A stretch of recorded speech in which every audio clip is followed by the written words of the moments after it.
আসছে নতুন ইসলামী জোট, বদলে যেতে পারে রাজনীতির সমীকরণ। শেখ হাসিনা সরকারের পতনের পর নতুন করে উজ্জীবিত ইসলামী দলগুলো এবার বৃহত্তর ঐক্য গড়ার পথে তারা।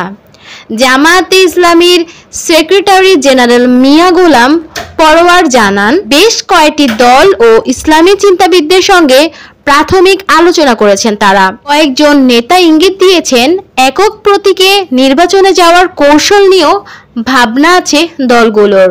ছাত্র জনতার গণ অভ্যুত্থানের পর পাল্টে গেছে দেশের রাজনীতির হিসাব নিকাশ।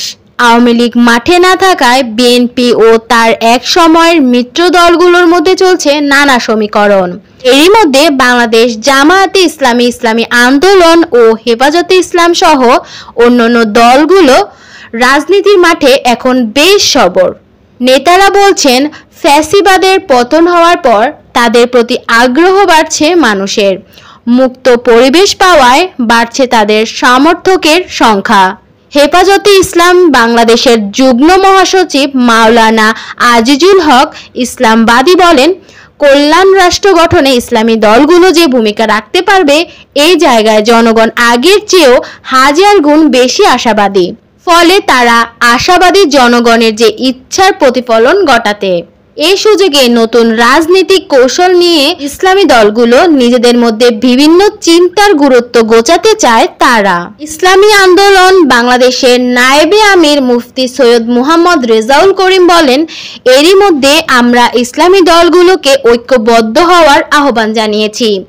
অনেক দল সম্মত হয়েছেন। দেশের মানুষও চাইছেন একবার অন্তত ইসলামী দলগুলো দেশ শাসন করুক।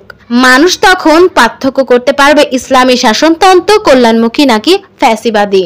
ঐক্যবদ্ধ হওয়ার পক্ষে সম্মতি জানিয়েছে হেফাজতে ইসলামের যুগ্ম মহাসচিব মাওলানা আজিজুল হক। আরও বলেন, হেফাজত, জামাত এবং ইসলামী আন্দোলন এই তিন শক্তি একসঙ্গে হওয়ার একটি প্রক্রিয়া শুরু হয়েছে। আশা করা যাচ্ছে ভালো ফল আসবে। একই মত পোষণ করলেন জামায়াতে ইসলামীর সেক্রেটারি জেনারেল মিয়া গোলাম পরোয়ার। তিনি বলেন, তারা এখন পর্যন্ত 7টি ইসলামী দল এবং কোনো দলের সাথে নেই, কিন্তু ইসলামী চিন্তাবিদ জাতির কাছে তাদের মর্যাদা আছে এমন বেশ কয়েকজনের সাথে আলাদা আলাদা কথা বলেছেন। জামাতের সেক্রেটারি জেনারেল মিয়া গোলাম পরোয়ার আরও বলেন, যদি সবাই ঐক্যবদ্ধ হতে পারি এবং মানুষের আশা আকাঙ্ক্ষাকে কাজে লাগাতে পারি, তাহলে আগামী নির্বাচনে একটা বড় ভোট ব্যাংক তারা দেখাতে পারবে এবং সরকার গঠন করতে পারবেন ইনশাআল্লাহ। নির্বাচন কমিশনের তথ্য অনুযায়ী দেশে নিবন্ধন ইসলামী দলের সংখ্যা 11টি।